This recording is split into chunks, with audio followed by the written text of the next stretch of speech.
Jadi Turaber itu adalah media F&B. Kenapa Turaber? Ya karena ya artinya 2 karet aja. Kalau lu beli nasi goreng atau ketoprak yang pedes, untuk pembedanya adalah karetnya 2 biasanya. Nah diharapkan kita menjadi media yang spesial. Kadang-kadang suka kepikiran gak sih, emangnya yang kita lakukan itu does it work? Ada impactnya gak sih? Dan gue sebenarnya ada jawaban dari temen yang pernah gue liput. Dia bilang, yuk selalu liput revenue gue oke loh gitu. Gue seneng kayak gitu. Mantap. Berapa persen orang yang ngontak lo yang ujung-ujungnya minta barter? Gak tau ya, istilah barter tuh menurut gue sekarang udah ngeblur loh. Lu dapet apa ya, barter engagement gitu itu kayak sangat ngeblur gitu loh sekarang gitu loh. Ada beberapa yang emang gak bisa dibarter gitu loh. Kayak operasional tim gue. Minimal kadang uang jalan lah. Ya tujuan gue adalah orang-orang jadi ngerti lah apa yang ada di balik dapur kayak gimana. Kesannya kan chef galak nih gitu. Topinya tinggi-tinggi. Yo itu udah gak ada. Udah gak ada ya? Kapan terakhir lu lihat topi chef yang begitu? Kemarin di FHI.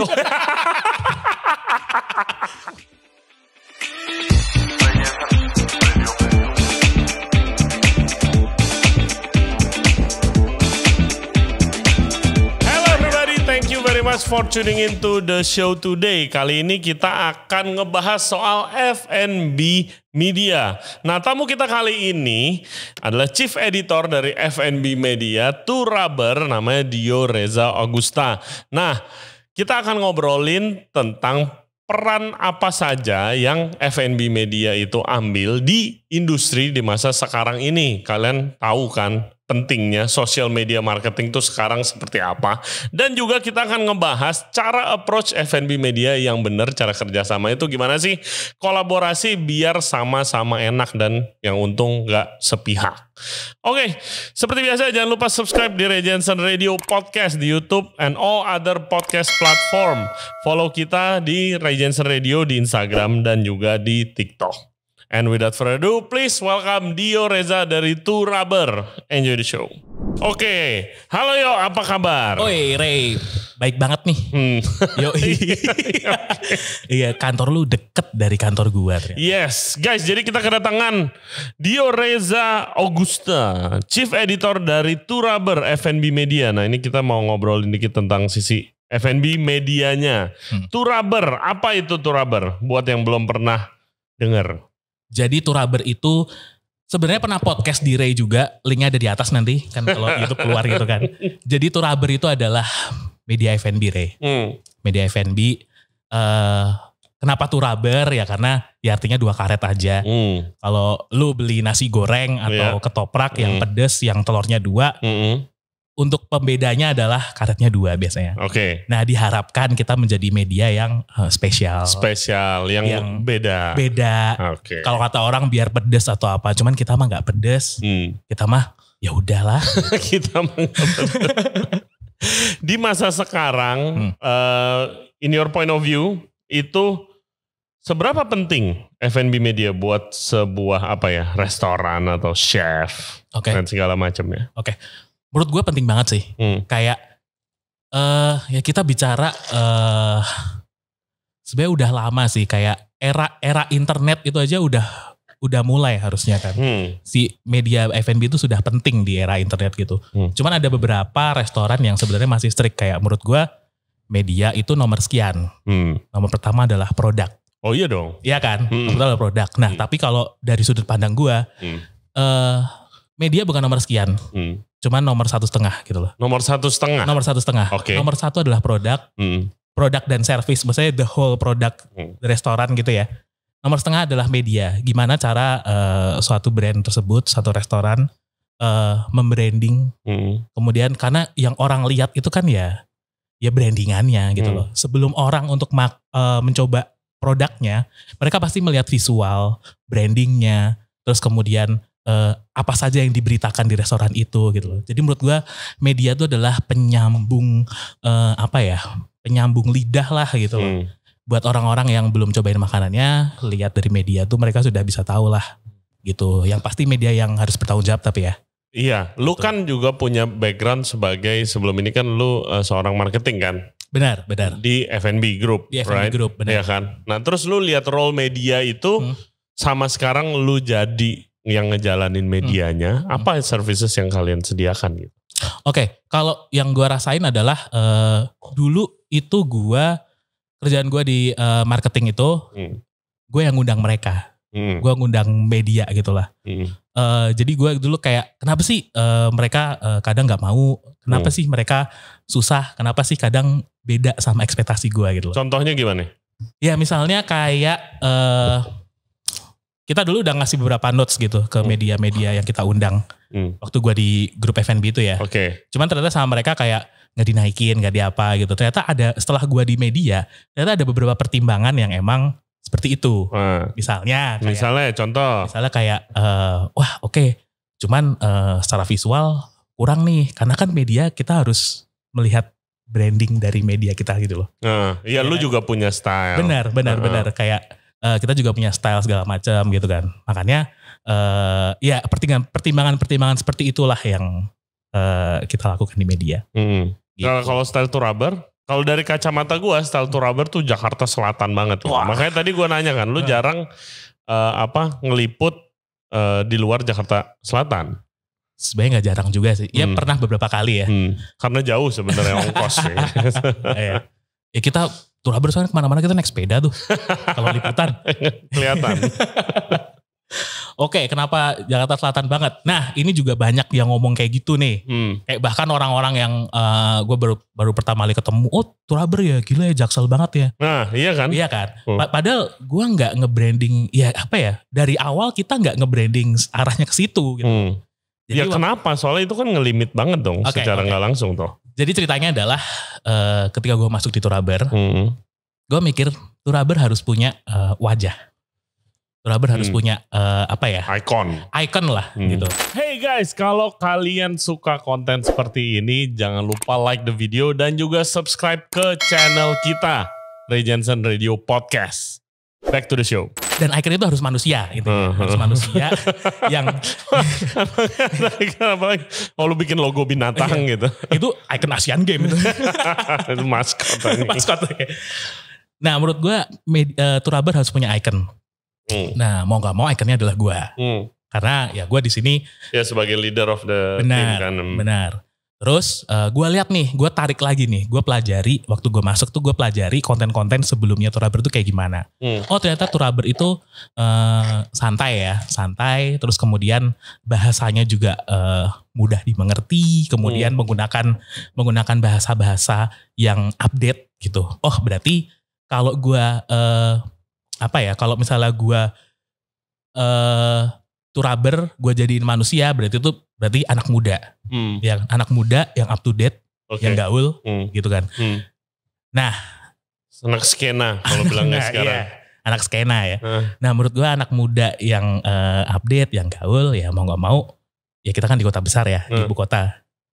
Kiblatnya anak-anak muda kan pasti Jakarta Selatan. Nah, mungkin dari situ Ray kayak orang-orang menilainya kayak to rubber itu Jaksel banget gitu. Seberapa ya lu kan orang ya basically lu ngerti branding juga. Emang sepenting apa sih si figur icon ini harus ada? Banyak loh media yang gak ada iconnya tuh. Nah kita kan media online ya. Media online tuh sedangkan media online sekarang banyak sekali. Banyak banget cuy. Iya kan? Banyak banget. Iya. Di F&B aja banyak banget. Di F&B banyak banget. Yang baru-baru juga ada banyak, tuh. Iya kan? Kayak sekarang tuh kalau kata anak-anak sih kayak lu punya kuasa, lu bikin media gitu. Oh gitu ya. Oh berarti yang punya to rubber berkuasa banget ya. Kuasa ya. Ring 1 gitu. Pertanyaan apa sih tadi gue lupa nih. Apa? Iya enggak, apa maksud gue sepenting apa icon ini perlu gitu loh. Ya ini buat jadi advice teman-teman yang mungkin punya media kecil-kecilan gitu. Penting ya supaya media lu diingat sama orang. Orang gak akan bisa, mungkin bisa ya, orang agak kesulitan mengingat sesuatu yang sifatnya itu ya cuman brand gitu lah. Kayak mungkin butuh waktu lebih lama. Cuman kalau misalnya di satu media ada personnya, ada orangnya, ya lu datang ke tempat undangan-undangan atau apa, atau mungkin acara-acara itu, ya lu datang membawa media lu, nama brand media lu. Kayak lu perkenalkan nih, gua Dio dari to rubber. Yes. Orang-orang kayak udah, oh itu tuh Dio yang gendut, to rubber. Nah itu sebenarnya yang gue pengen itu gitu loh. Dan puji Tuhan buat gue sekarang udah kebentuk sih Ray. Kayak ya Dio to rubber kayak gitu. Iya udah pasti. Intinya adalah awal-awal sih gue semua invitation gue datang. Capek gak Yo? Kenapa? Capek gak? Gua aja kadang kayak capek juga sih, tapi harus setor muka kan. Dan apalagi kan di dunia kita, di industri kita rata-rata invitation weekend kan, Ray? Iya. Iya kan? Betul. Mayoritas weekend. Iya kan? Ya kalau capek atau enggak secara fisik ya mungkin capek ya. Cuman mau nggak mau, gua kan ada goal yang mau gua tuju itu kan, bahwa Tour Rubber harus punya wajah. Ya udah mau nggak mau gue harus itu gitu, harus kayak gitu. Bahkan sampai sekarang pun kalau misalnya gue lagi waktunya enak, gue tetap datang. Iya, jadi kayak di mana-mana ya, kalau sekarang udah kebentuk guys ya kan, di mana-mana ada acara F&B ada Dio-nya lah gitu, main atau apa gitu kan. Ya, kadang cuma mampir gitu, tapi ya ada di situ, dan menurut lu itu penting. Penting. Sebelum akhirnya lu misalnya punya tim atau yang lu suruh jalan. Dan lu delegasiin sebagai si orang A ini orangnya Tour Rubber juga gitu kan. Benar. Tapi itu sulit dong. Ya. Orangnya harus pas. Gak boleh beda jauh sama lu. Kalau misalnya gue awal-awal mikirnya gitu. Oh gue harus cari orang yang susah. Cuman kan sekarang ya lu tahu sendiri kan, cari orang kan susahnya minta ampun kan. Waduh. Apalagi generasi. Iya. Generasi penerus bangsa kita tuh kan gitu dah. Ya kalau gue sih pertimbangannya juga cukup banyak ya sebenarnya. Cuman mau gak mau sih. Karena kalau misalnya gue ikutin terus, gue terus yang itu, lama-lama ternyata juga capek juga Pak. Gitu. Iya makanya. Nah dari sisi orang yang punya media, kalau kita tarik mundur, di zaman gue, waktu masih jadi chef, ngantor tiap hari gitu di dapur, itu majalah. Iya. Ya kan, majalah nomor 1 tuh. Kalau lu masuk majalah cetak udah wah keren banget dah. Gitu kan. Kalau lu masuk tapi cuma di website doang kurang gitu. Lu mau printed, kalau bisa ada muka lu, ada foto restoran lu. Bahkan mahal gitu kan. Kalau sekarang zamannya di Instagram, mungkin di website gitu kan. Nah, lu sempat ngerasain nggak zaman itu di media cetak? Enggak. Background gue bukan orang media, Rey. Background gue itu malah perhotelan, kulineri. Gue pernah ngerasain di dapur. Pengalaman gue di media adalah ya di Tour Rubber ini. Oh, udah? Gitu. Oke. Kenapa lo tertarik ke media kalau kayak gitu? Karena Tour Rubber media F&B. Dan lo kan orang F&B dulu. Benar. Iya. Kenapa tertarik menjadi ke media? Ternyata. Capek di dapur? Di dapur gue dulu. Ada deh. Oke. Kenapa spill dong? Udah di sini lu. Kenapa udah dipelototin ya? Oh, dipelototin ya? Oke. Intinya di dapur adalah gue senang di dapur.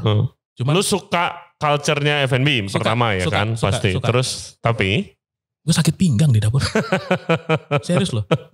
Keluhan gue tiap hari adalah gue sakit pinggang. Terus kayak gue ditakut-takutin sama temen nyokap gue gitu kayak, tetangganya Tanto yang ini, dia di dapurnya ini lumpuh loh sekarang gitu. Terus gue kayak anjir, gue gak mau lumpuh nih gitu. Gue usia 50 tahun gue masih pengen nyiramin tanaman di depan gitu kan. akhirnya gue cabut lah dari kitchen gitu loh. Terus akhirnya ternyata kesukaan gue adalah di industri F&B. Jadi gue habis itu di branding, di marketing, tetap di F&B group. Terus ternyata ada yang baru nih. Tour Rubber, media F&B. Dan gue tuh sebelum masuk Tour Rubber, gue tuh ngefans sama Tour Rubber. Oh, I see. Gue followers, ketika Tour Rubber followersnya masih 200 something gitu, gue udah ngefollow. Kenapa? Karena ya awal-awal Tour Rubber yang diliput tuh beberapa gue kenal. Jadi kayak mereka nge-repost, terus kayak gue, wah apa nih? Ternyata di Indonesia ada ya media F&B gitu. Karena selama ini kan gue lihat media F&B luar kan, kayak Eater dan lain-lain seperti itu kan. Iya. Akhirnya wah seru juga nih. Terus akhirnya Tour Rubber buka ini. Akhirnya gue coba ngelamar. Siapa tahu bisa gitu loh. Walaupun gue gak ada background orang F&B. Walaupun gue gak ada background orang media. Tapi pasti Tour Rubber itu butuh point of view dari orang yang ngerti dapur. Betul. Itu ngebantu banget sih orang yang. Ya kayak di kantor gue nih gitu di podcast. Yang dari orang industri itu cuma gue doang gitu. Kadang-kadang kan ada kalau lagi ngedit angle tertentu atau lu harus syuting di dapur. Benar. Pasti orang yang udah pernah kerja di dapur akan lebih dapet toh. Gitu kan ya kadang-kadang itunya belum ngomongin soal bahan, spelling gitu. Itu sangat ngebantu sih sebenarnya gitu kan. Iya good. Oke. kasih tips coba karena lu pernah di dua-duanya ya. Lu pernah di marketing dan di media. Kalau yang benar sebuah restoran mau nge-approach, mau diliput sama media, rubber gitu. Cara approach-nya gimana sih yang benar gitu. Soalnya kan kalau pengalaman gua ada beberapa yang quote unquote nih kurang sopan kalau menurut gua gitu. Banyak. Kurang sopannya kayak gimana? Coba dijelasin. Yang kurang sopan dulu nih. Do's and don'ts. Yang paling kurang sopan adalah salah apa ya? Dear bla bla blanya tuh bukan rubber, tapi media lain. Wah, gue tadi baru. Dear Ryan. Gue cuma balas saya bukan Ryan, saya Ray. Kebanyakan nih, ada R-nya. Yang paling sebel mau nawarin kerjaan atau mau nawarin collab, namanya nama chef lain yo. Dear Chef Wilgos. Anjing. Menang-menang lu Cina.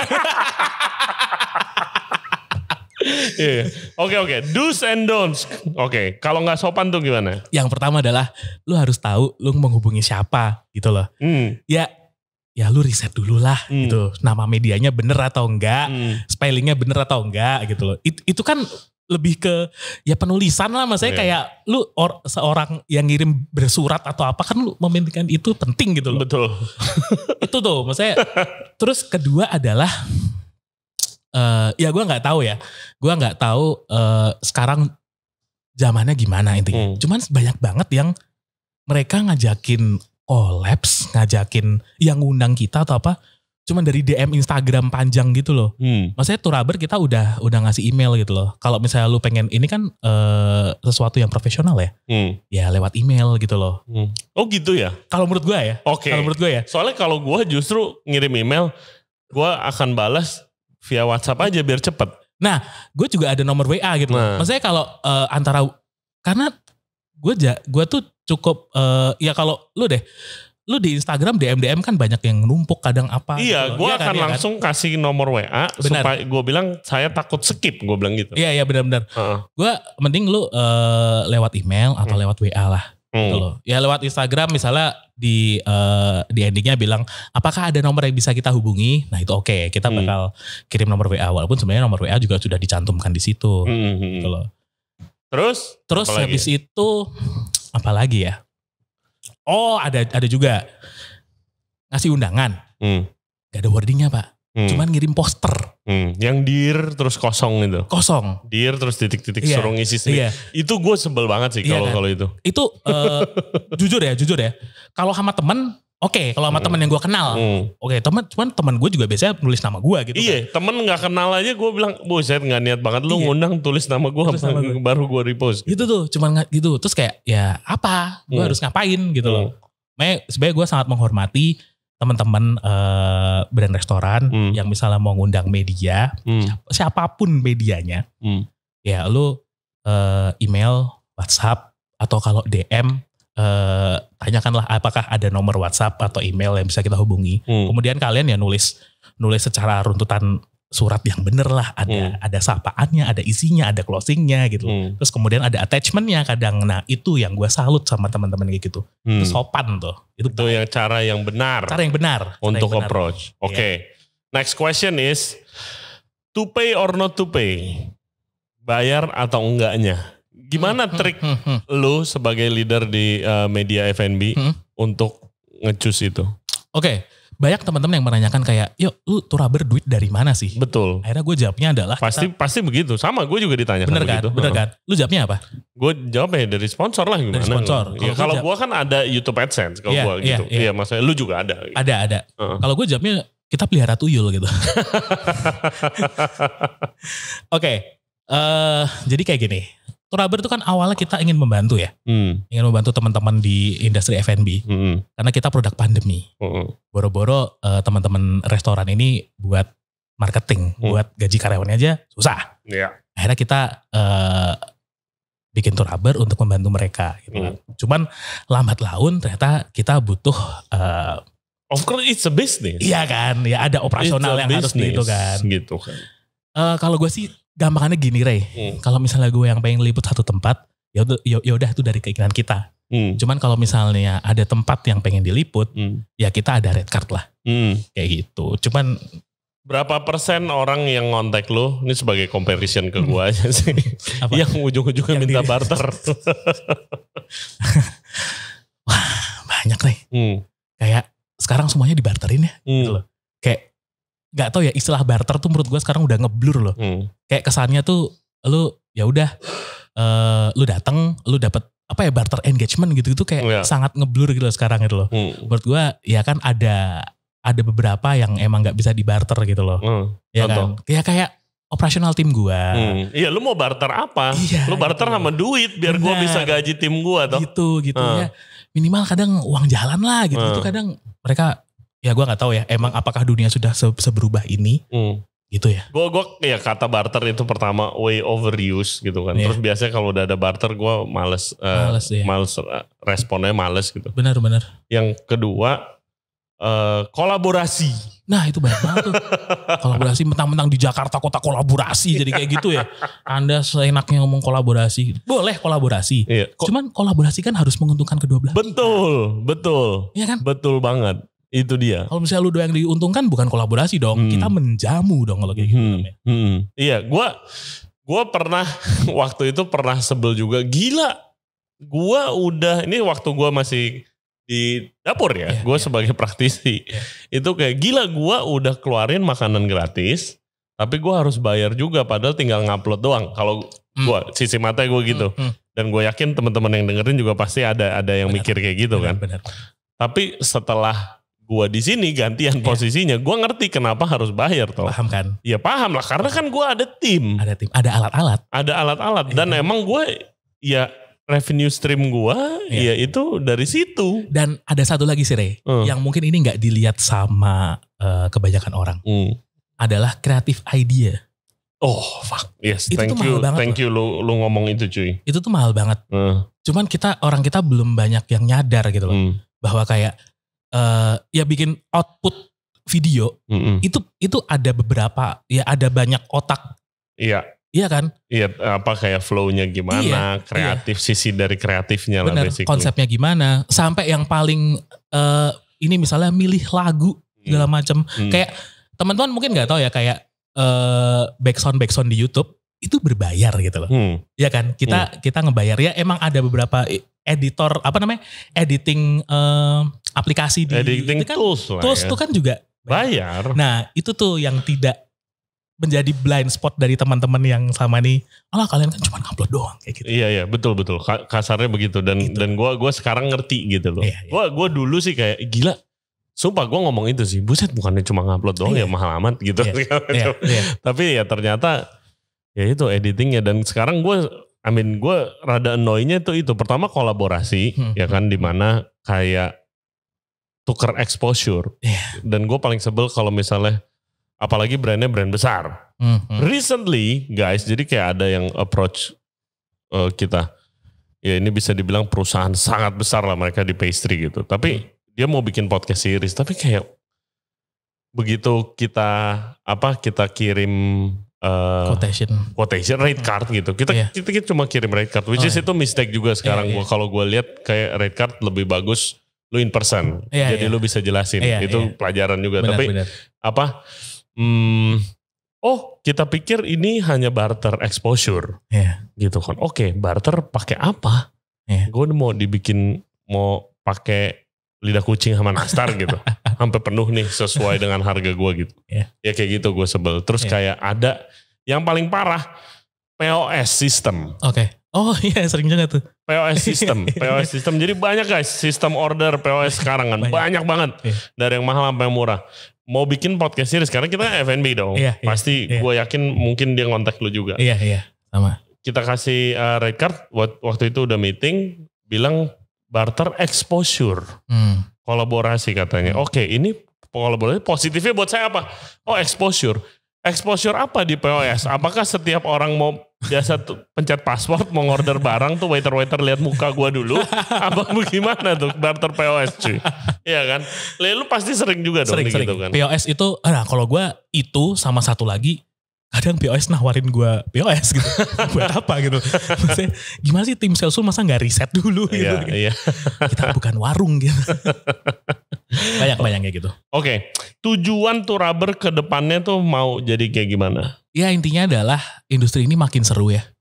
Kita ikut ikut menyemarakan industri F&B jadi makin seru. Terus habis itu orang-orang jadi makin nyadar sama industri F&B. Maksudnya selama ini ya udah industri F&B di Indonesia mungkin orang-orang taunya cuma dari dari food blogger, ya kan. Terus habis itu chef itu mungkin taunya cuma dari Master Chef gitu doang kan. Ya karena itu yang di layar kaca ya. Nah menurut gue Indonesia tuh punya ya nggak usah jauh-jauh deh di Jakarta deh. Jakarta tuh seru banget loh. Oh sangat seru F&B-nya. Skena F&B sana sangat seru gitu loh, kayak seru banget gitu loh. Nah gue pengen teman-teman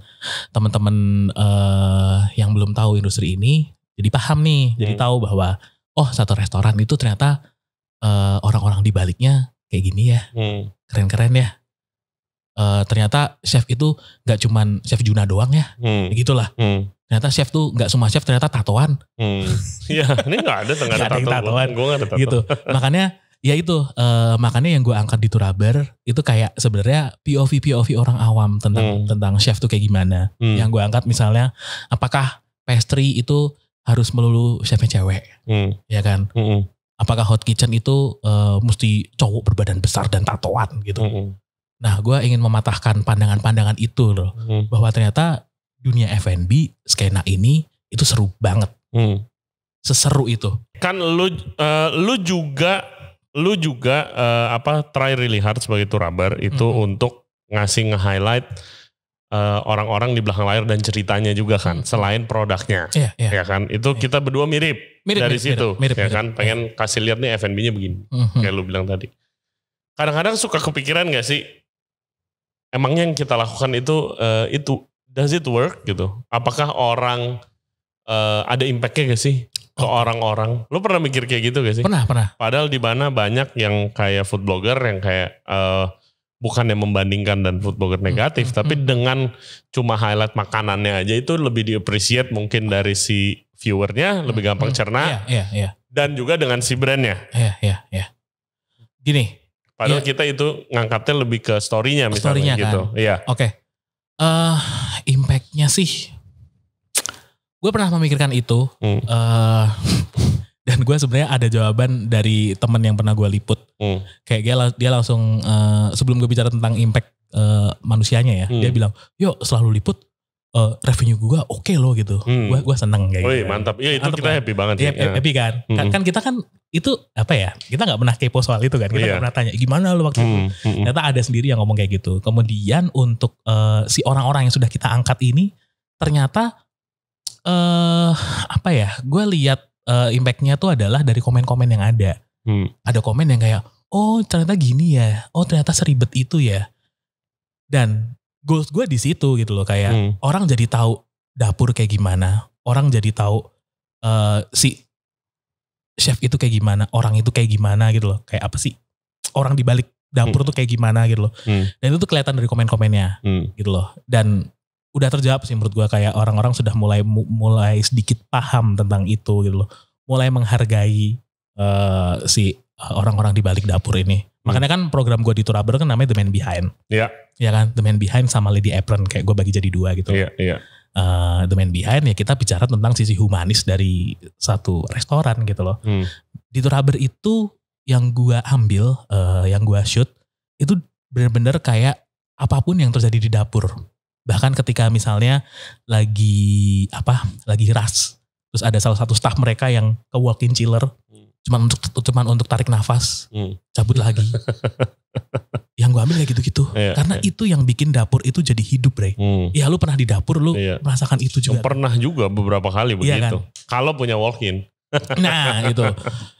Yang diambil To Rubber tuh itu. Terus kayak misalnya nih, detail-detail seperti wood spatula sampai kecil banget gitu kan. Kita ambil tuh, kita shoot. Kenapa bisa kayak gitu? Ya karena dari visual, dari gambar itu menceritakan sebuah konsistensi. Ya kan? Dia konsisten selama ini pakai spatula itu. Sampai tipis, sampai apa. Nggak ada budget restorannya, dia pelit ownernya biasanya. Nah tapi ternyata ada alat-alat yang DIY mereka sendiri yang ternyata emang pas gitu. Pas. Ini apaan tapi ternyata buat gini enak banget gitu. Gitu yang kita angkat itu. Dan ya tujuan gue adalah orang-orang jadi ngerti lah apa yang ada di balik dapur kayak gimana. Gak cuman marah-marah doang. Kesannya kan chef galak nih gitu. Oh gitu ya. Gitu. Wah chef pasti galak nih. Topinya tinggi-tinggi. Yo itu udah gak ada. Udah gak ada ya. Sekarang mah chef kapan terakhir lu lihat chef pakai topi chef yang begitu? Kemarin di FHI. Tinggi banget gitu. Makin tinggi makin top tuh ya posisinya ya. Gitu. Okay. Sekarang mah chef udah pakainya Carhartt. Oh iya. Apronnya. Gokil. Celana garis-garis. Celana garis-garis. Celana lu dong kemarin, gue tahu tuh. Anjing. Oke. Suka duka jadi seorang F&B media, sebuah F&B media. Sukanya dulu ya? Sukanya adalah makan gratis. Oh enggak Pak. Anjir. Ya udah lu udah ngomong gitu, dukanya adalah gue kemana-mana bawa obat kolesterol sama obat tensi. Oke. Lu lihat kan waktu kita ke Aceh, lu lihat isi tas gue isinya obatnya banyak banget kan. Oh fuck. Aceh makanan gitu ya Rey. Waduh. Tapi enak loh. Enak, makanan enak. Tapi gak susah nyari sayur guys. Nah, makanan enak cuman dan sayurnya apa ya, mereka masaknya gak ada greens gitu lah. Iya, gak ada biasanya kayak ada satu apa kayak yang hijau gitu. Iya, semua dimasak pakai santan. Pakai santan, pakai apa. Which sangat enak. Enak banget. Dan itu yang bikin leher saya kaku Pak. Itu. Dukanya itu ya. Terus ya mungkin berat badan gue naik mulu ya. Kayak mau gak mau makan karena bisa ditanyain, kok lu makan mulu? Kalau gue gak makan, gue gak makan gitu loh. Oke, literally. Kalau gue gak makan, gue gak makan gitu. Sukanya adalah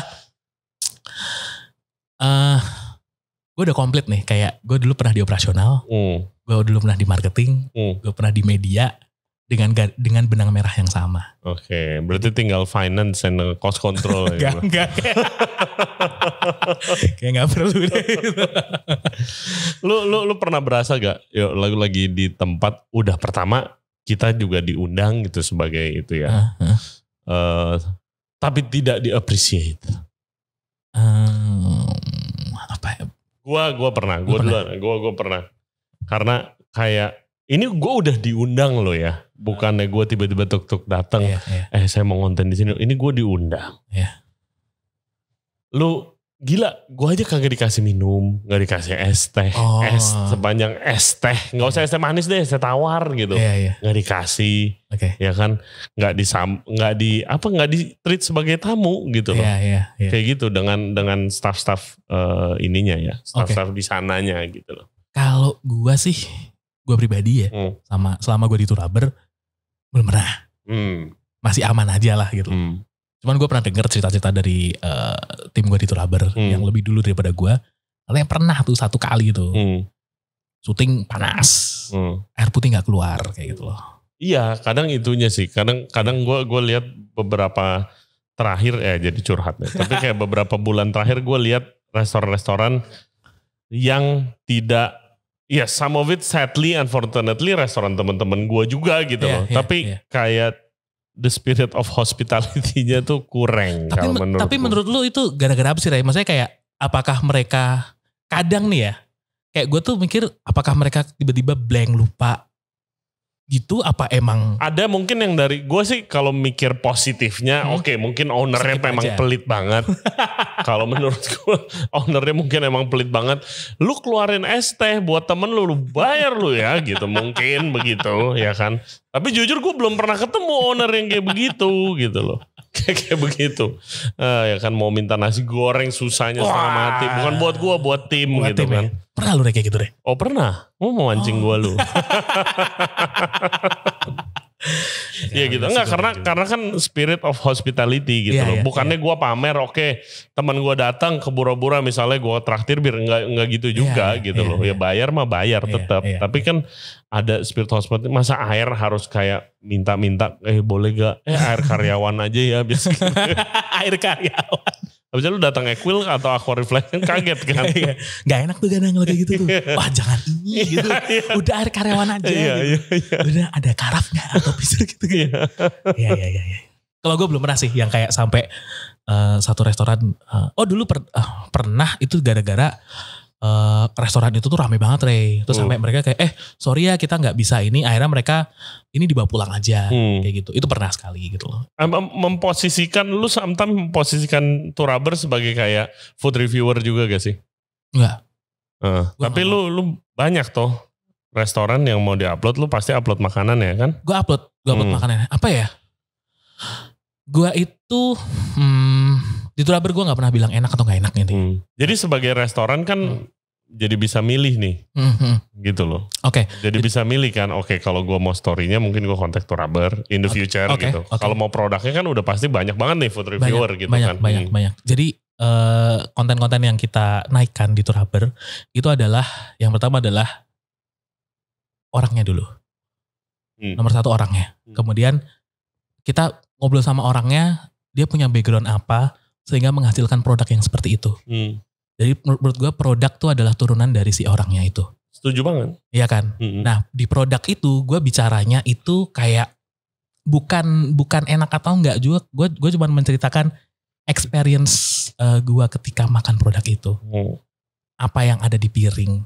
Dan faktor-faktor apa yang membuat produk itu menjadi seperti itu. Itu gue ceritakan. Gitu. Jadi misalnya ketika memasuki ruangan restoran terlihat ambience-nya menggunakan panel-panel kayu dengan aroma bla bla bla.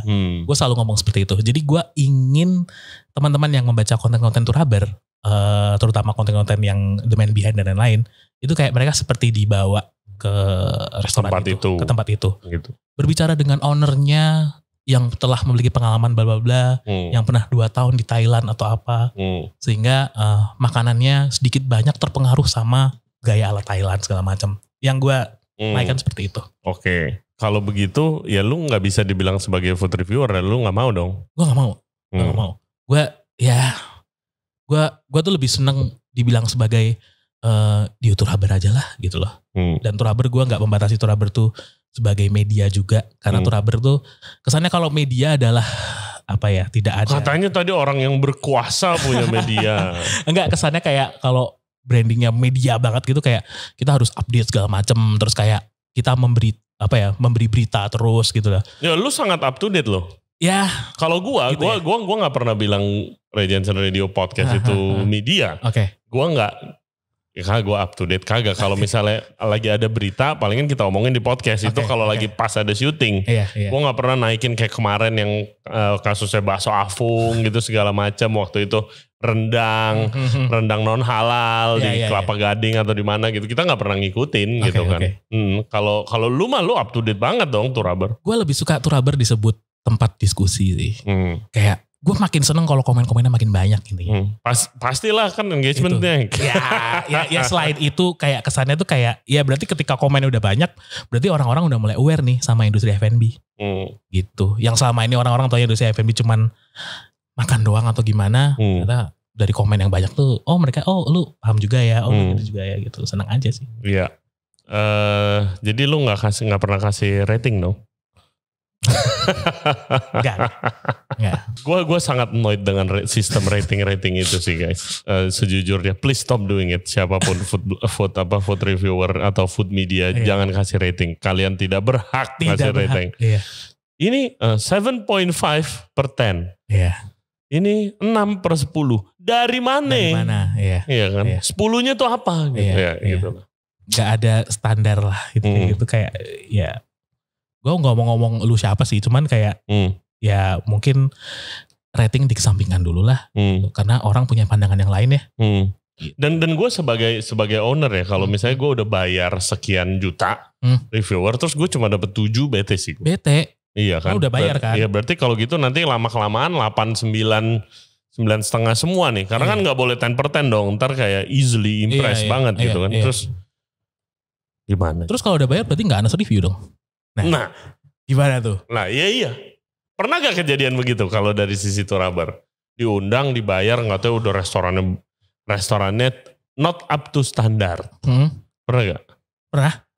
Apa yang lo lakukan? Kita bicara yang lain. Kita bicara servisnya. Oke. Kita bicara tempatnya. Servisnya jelek juga? Waduh. Tempatnya panas gitu. Terus bau kurang sedap gitu. Gimana kalau begitu? Orangnya baik. Atau enggak cuma upload story alamat doang? Turah berbaik kok, turah berbaik. Oke. Turah berbaik. Kita tidak yang kayak di TikTok itu loh Yang mana? Yang mana? Karena ada yang di TikTok. Yang restorannya bintang 5 tapi oke.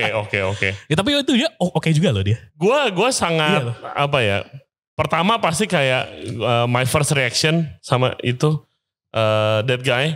Yeah. Gue cuma bilang gila, ngata-ngatain begitu berani banget. Berani banget karena gue kadang-kadang kalau restoran mewah gitu kan ya lu tahu denger-denger lah yang punya siapa gitu ya. Kalau kita orang di industri kan kalau lagi bete lagi iseng hati-hati gitu. Kalau gue first reactionnya itu. Tapi begitu gue nonton kontennya kadang emang ya gue suka berasa begitu sih. Contoh udah bayar mahal-mahal cumi aja keras kayak karet gitu ya. Emang pengen sebenarnya ngomong begitu. Buset dah ini 500.000 apaan gitu. Tapi kan gak berani kan kalau dia berani. Berani. Gitu kan. Menurut lu Indonesia udah siap belum sih kayak gitu sama food critic yang emang dipublish kayak gitu? Kalau di luar kan udah banyak tuh ya gitu. Iya, kalau di luar banyak banget. Dan yang gua nggak taunya apa yang mereka lakukan sebelum itu si food critic ini siapa? Gitu. Kalau lu nonton Ratatouille kan kayak di si Anton Ego gitu kan yang emang direspek banget gitu kan. Benar. Nah, ya itu sepak terjangnya udah inilah gitu loh. Cuman kalau pendatang baru tiba-tiba kayak gitu. Bener juga, lo ada poinnya dan gua gimana ya? Ada beberapa nama yang di Indo kalau gua contoh kalau gua kayak misalnya Kevindra, Jet, Mbak Ade Putri, itu udah pasti. Itu ya mereka mungkin tidak punya background di industri seperti gua gitu yang lama di industri di kitchen di restoran, tapi the way they write sih gitu, the way apa mereka cara mereka nulisnya yang gua respect gitu sih. Bagus aja kontennya gitu. Nah kalau itu gue respect. In natural way aja lu konten lu bagus ya udah lu respect gitu. Tapi kalau kadang-kadang kontennya yang sebagai apa ya terlalu lu jelas banget nih clickbait banget gitu loh. Ya kan lu jelas banget nih nyari masalah kontennya gitu. Itu gue sebel. Benar. Dengan dia kan thumbnail kan resto bintang 5 tapi ini apa gitu, produk ini. Iya, ya itu kan kelihatan banget kan. Nah, ya gue again selalu gue ngomong kalau lu tulis bad review kesian orang-orang yang punya bisnis itu dan kedua yang kerja kalau sampai kenapa-napa. Karena gue first hand udah lihat di mana satu food reviewer bisa ngancurin satu tempat gara-gara bad review dan viral. Benar-benar. Gitu loh. Dan kadang review-review itu tuh gue nggak tahu ya. Kadang kayak di Google deh. Misalnya, aduh gue sebenarnya nggak mau bahas ini nih kayak ada satu restoran misalnya ya, dia buka di aplikasi online, online delivery food gitu loh. Kemudian tiba-tiba agak nunggu dikit, kemudian dibom bad review sama mitranya. Mitranya sama food delivery online gitu segala macam. Yes. Nah itu makanya sebenarnya tuh ya media yang kayak lu yang apa dan kayak gua gini yang bisa ngasih lihat ya how restoran works kan.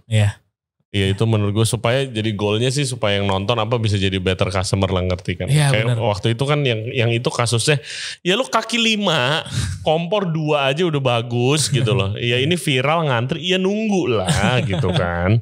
Tapi pada nggak ngerti itu kan ya. I mean it sounds boring tapi kayak edukasi gitu loh, trying to educate. Capek gak yuk? Gak capek sih. Menurut gue edukasi tuh ilmu tuh harus di ini sampai gak ada batas usianya ya. Dan gue juga suka sebenarnya kayak gitu. Edukasi berarti kayak ya gue jadi tambah pintar, jadi gue harus riset lagi segala macem. Gue seneng sih. Oke. Itu. Terus tadi lu mention lu mau ngomongin sedikit soal polisi skena. Apa itu polisi skena? Oke, polisi skena mungkin teman-teman udah pada tahu. Lu belum tahu ya? Gue nggak tahu. Gue baru belajar skena aja dari kata skena aja paling baru tahun terakhir, bro. Emang FYP lu di TikTok apa Re? Orang bersihin karpet ya? Sama bersihin mobil. Yang bersihin karpet gue nonton lagi. Seru banget. Rak cleaning, yes. Oke, polisi skena tuh adalah apa ya, koreksi kalau gue salah. Cuman harusnya ini multi tafsir sih polisi skena. Setiap penafsiran semua orang bakal beda-beda. Polisi skena adalah suatu individu, orang yang dia nge-branding dirinya adalah pakarnya pakar gitu loh. As in apapun sebenarnya. Apapun. Jadi orang yang kayak gini loh, yang kayak gue paling ngerti lah intinya gitu. Misalnya lu pakai kaos gambar band gitu ya. Oke, lu pakai kaos gambar band itu. Tapi lu tahu nggak lah lagu dari band itu apa? Kalau lu nggak tahu, mending lu nggak sampai kaos itu, yang kayak gitu loh. Oke. Gue ngerti maksud lu sekarang. Ngerti kan? Dan mereka stay in the comment section gitu-gitu. Iya. Dan polisi skena itu ada di mana-mana, termasuk di industri F&B. Gitu. Contoh, kasih kita case dong. Lu udah ngomong soal otentik, emang otentik kayak gimana sih? Nah, emang soto yang otentik kayak gimana sih? Gue pernah di post, gue pernah ditanya itu. Sama chef lumayan legendaris, chef Antoine Aldran. Yang orang Prancis tapi tinggal, jadi ada ya sekarang sih udah kakek-kakek guys. Tinggal di Semarang, tapi dulu dia adalah salah satu chef hotel-hotel besar zaman dulu di Jakarta. Buka restoran Prancis, mungkin salah satu yang pertama, legendaris, sekarang ahli makanan Indo lah.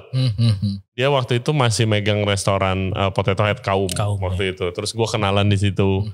Terus chef makanannya otentik ya, nggak terlalu, nggak main yang modern.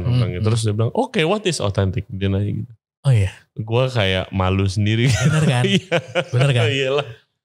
Otentik. Masa gue harus balesin di depan Indonesian expert, Indonesian food expert gitu kan. Gue cuma senyum-senyum aja gitu. Tapi otentik kayak gimana menurut lo? Klasik kali ya kalau dibilangnya. Kalau menurut gue, klasik dan sudah familiar dengan di area-area tersebut gitu. Entah dari segi rasa ataupun dari segi orang-orang yang makan.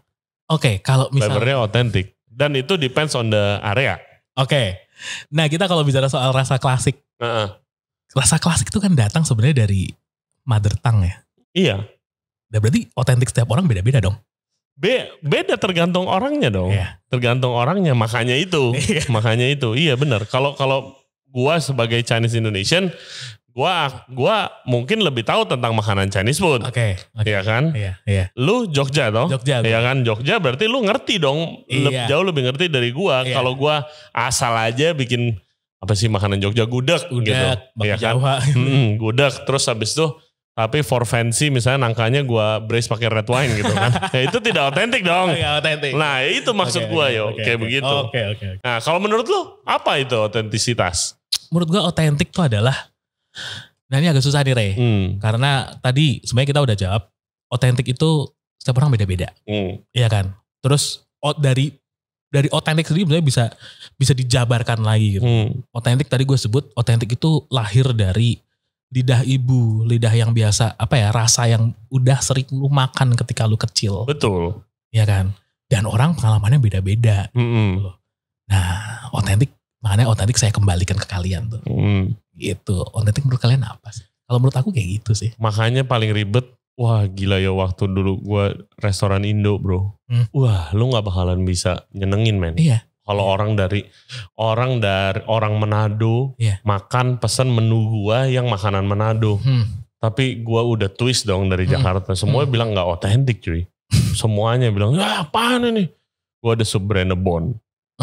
Sub Brennebon, which is itu dari babi sama kacang merah. Iya. Yang otentiknya dari sononya. Benar.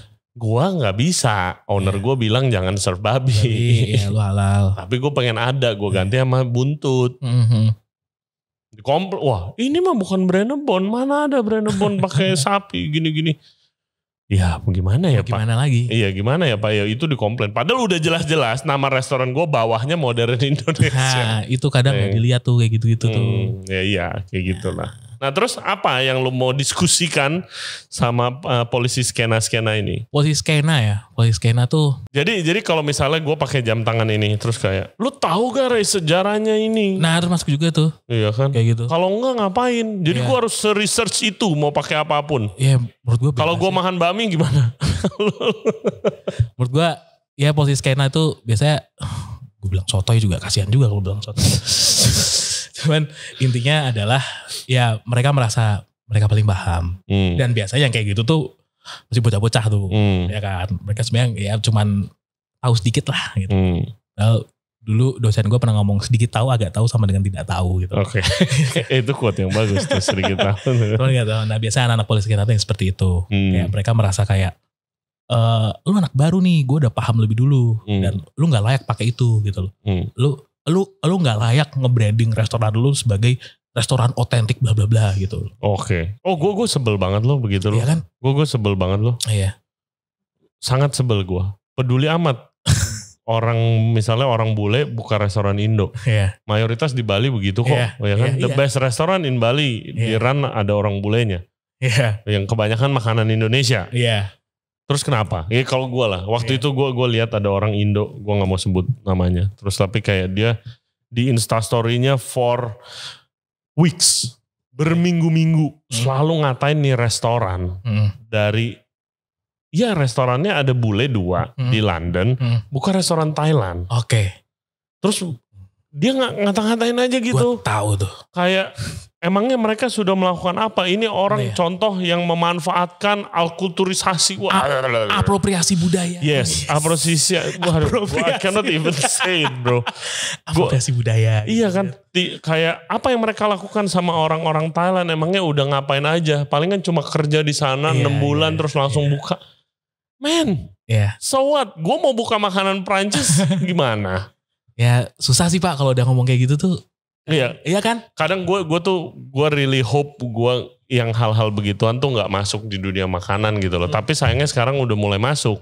Banyak. Yang begitu. Terus kemarin yang jualan rendang babi masuk juga. Kalau yang bakso Afung sih emang cari masalah sih menurut gue orangnya itu. Gue cari masalah. Gue tahu enak, tapi makan di rumah lah gitu. Kalau menurut gue. Anjir. Itu yang gue bingung itu serpihan mangkoknya kemana ya? Apakah dijadikan seni mozaik gitu? Dijual, maksudnya dilelang. Dilelang.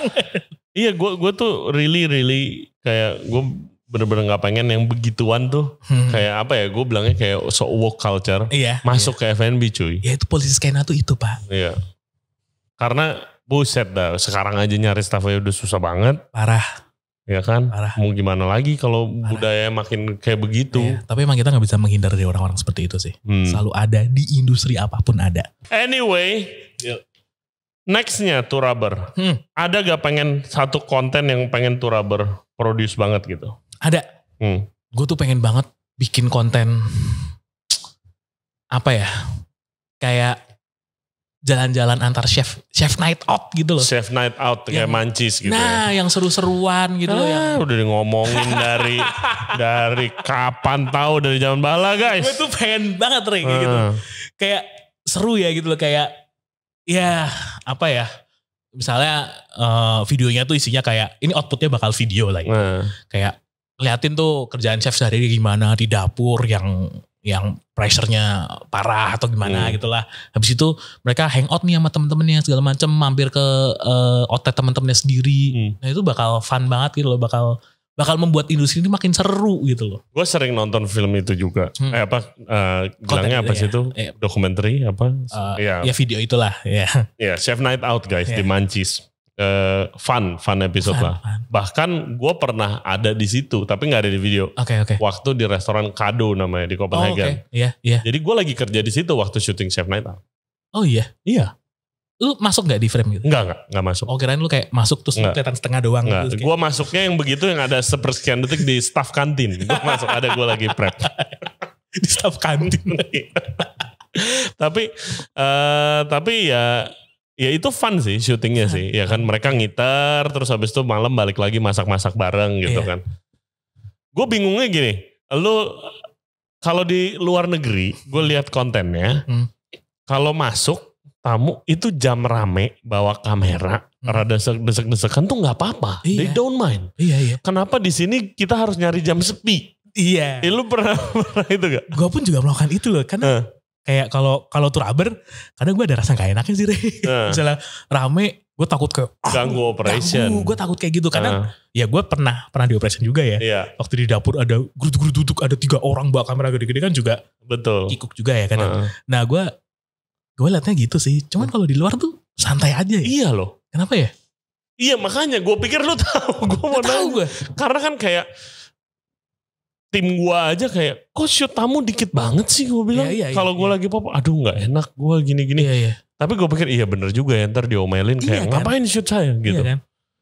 Iya kan, tapi kalau di luar, tapi kan justru energi itu dibutuhin dalam sebuah video toh. Jadi lebih hidup rame. kan? Iya kan? Sampai kapan kita harus interview, si chefnya duduk atau ownernya duduk, backgroundnya restorannya masih kosong gitu. Iya.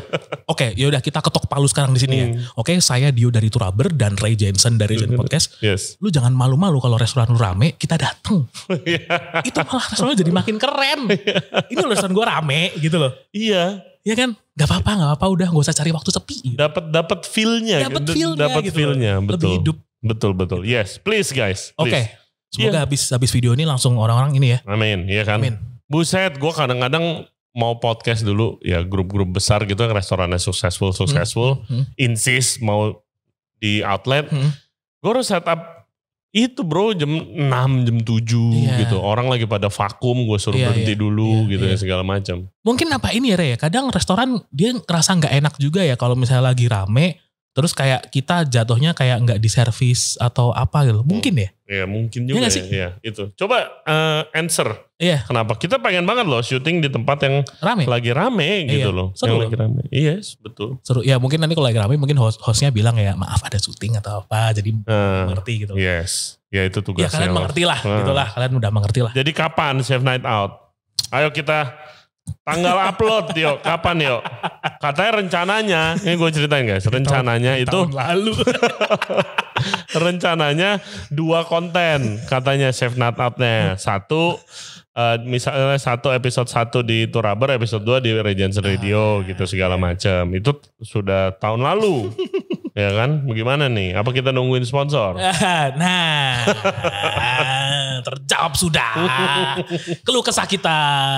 Yes, kalau mau ada brand yang ikut kolaborasi. Yes, sama kita untuk program Chef Night Out kita nanti pikirin yang seru. Bener. Ya. Pokoknya kita kemas sedemikian rupa lah. Oke. Apa tuh? Terakhir yuk, kasih advice buat teman-teman apapun. Teman-teman, entah teman-teman di media atau teman-teman di F&B. Banyak minum air putih. Biar lu gak sakit pinggang dan bawa obat kemana-mana. Kayak dia Turaber. Oke. Advice ya. Aduh gue gak bisa ngasih advice lagi. Kayak gue bukan siapa-siapa gitu loh.